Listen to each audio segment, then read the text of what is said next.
Good evening to all of you. आज हमारा topic है डेप्रिसिएशन। आज हम पढ़ेंगे डेप्रिसिएशन के बारे में। डेप्रिसिएशन होता क्या है?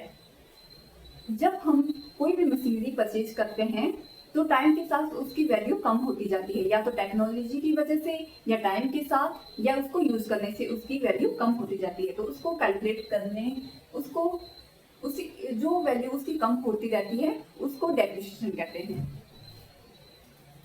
एग्जाम्पल, हमने 1 लाख की मशीनरी परचेज करी और उसकी स्क्रैप वैल्यू है 10,000।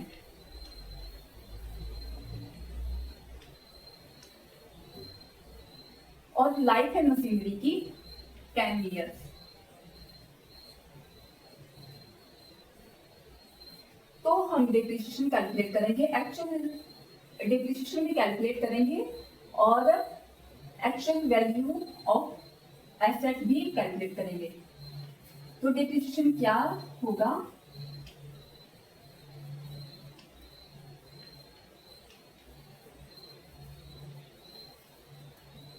स्क्रैप वैल्यू ये दी हुई है हमारे पास और 10 ईयर के लिए है।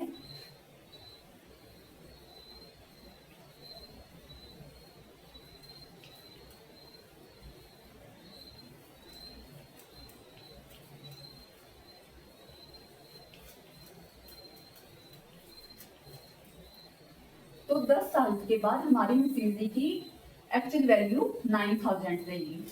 ठीक है, तो इसको डेप्रिसिएशन कैलकुलेट करते हैं हम।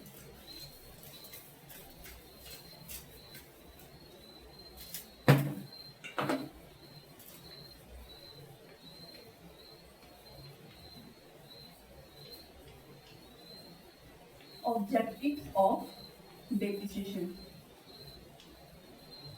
First is to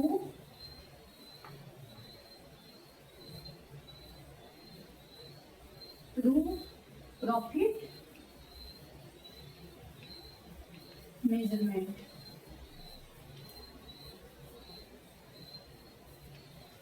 Second is prove value या कॉस्ट ऑफ एसेट। और third is provision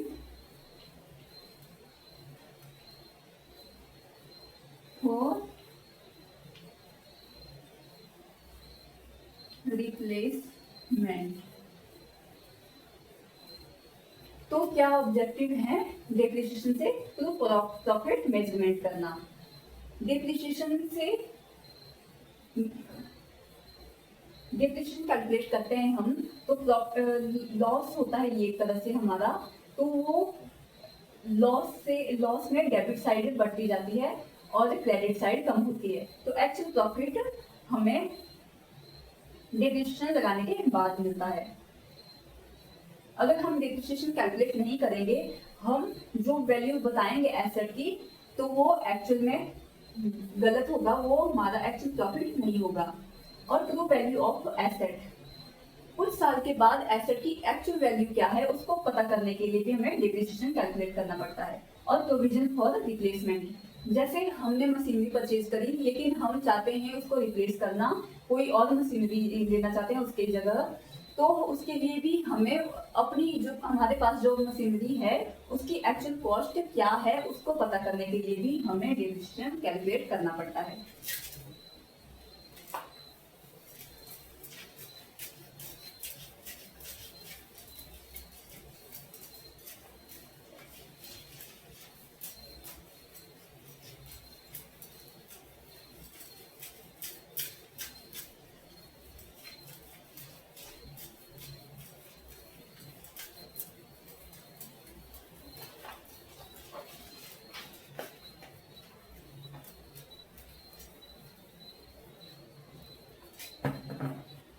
Here, methods of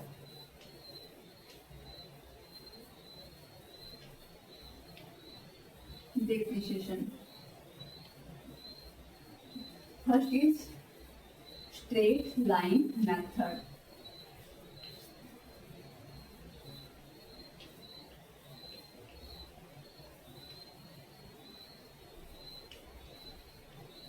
straight line method.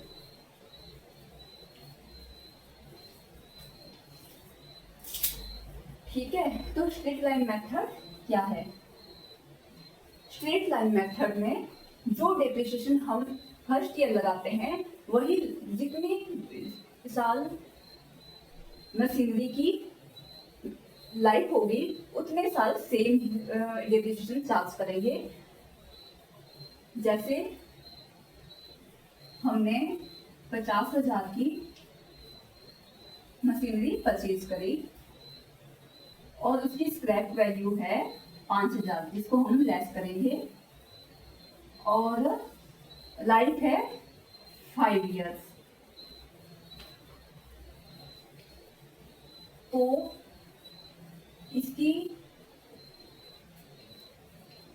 Actual value क्या होगी स्ट्रेट लाइन मेथड में?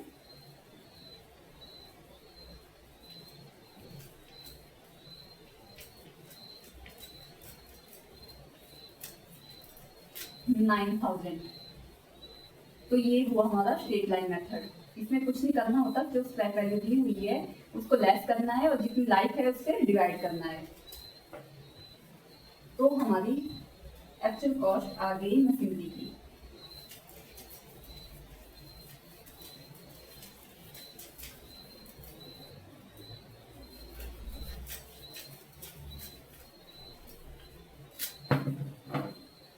और दूसरा मेथड है हमारे पास रिटन डाउन वैल्यू मेथड।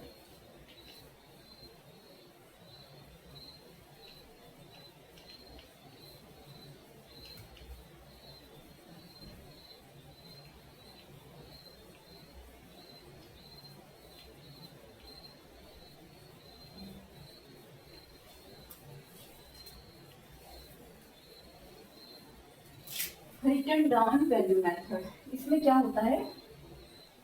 इसमें हर साल डेप्रिसिएशन वैल्यू चेंज होती रहती है। जैसे फर्स्ट ईयर का हमारे पास मशीनरी है, हमने मशीनरी परचेज करी 1 लाख की और उसकी स्क्रैप वैल्यू है, डेप्रिसिएशन है उसका 10% पर एनम। जैसे हमने मशीनरी ली 1 लाख की और इसकी डेप्रिसिएशन वैल्यू है 10%। तो इसको कैलकुलेट करेंगे हम।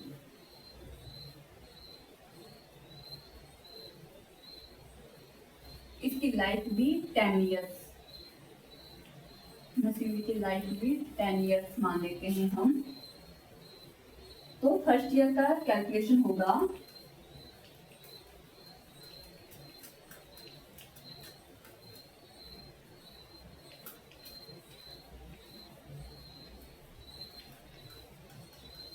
$10,000 और एक्चुअल कॉस्ट क्या रहेगी हमारी, एक्चुअल प्राइस क्या हो रहेगा, वैल्यू क्या रहेगी मशीनरी की माइनस 10,000।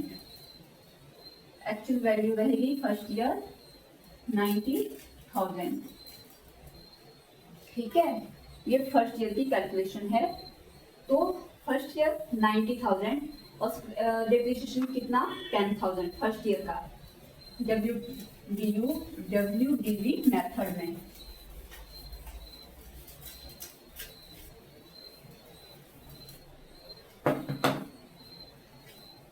और सेकेंड ईयर में फिर जब हम डेप्रिसिएशन चार्ज करेंगे तो वैल्यू क्या बची थी 90,000। मशीनरी की वैल्यू है अगले साल 90,000। तो इसके ऊपर दोबारा 10% का डेप्रिसिएशन लगेगा। क्या वैल्यू रह जाती है फिर इसकी 9,000। ये डेप्रिसिएशन वैल्यू है अगले साल की 9,000 और मशीनरी की एक्चुअल वैल्यू क्या रहेगी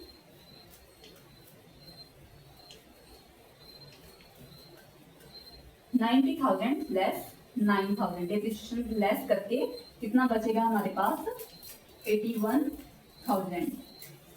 तो अगले साल हमारी मशीनरी की वैल्यू 81,000 रहेगी और डेप्रिसिएशन 9,000, और फर्स्ट ईयर कितना डेप्रिसिएशन था 10,000। तो इसी तरह से हर साल डेप्रिसिएशन वैल्यू चेंज होती रहती है रिटन डाउन वैल्यू मेथड में, ठीक है।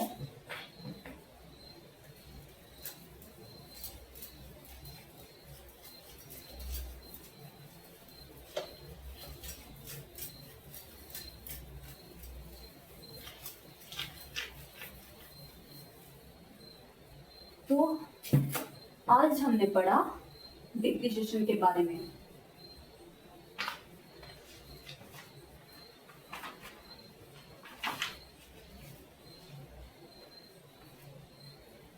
एसेट की वैल्यू में धीरे धीरे कमी, यह अकाउंटिंग में बहुत जरूरी है ताकि बिजनेस की सही फाइनेंशियल पोजीशन दिखाई जा सके। मैं आपको बताना चाहूंगी कि वीडियो में मैं कई बार गलत बोल देती हूँ या गलती से गलत बोल देती हूँ, तो मैं डिस्क्रिप्शन में उसको मेंशन कर लेती हूँ, तो डिस्क्रिप्शन जरूर चेक कर लीजिएगा। और अगर मैं अपनी कोई गलती फाइंड आउट नहीं कर पा रही हूँ, तो आपको कोई गलती लगती है मेरी वीडियो में, तो आप कमेंट सेक्शन में जरूर बता सकते हैं। Thank you.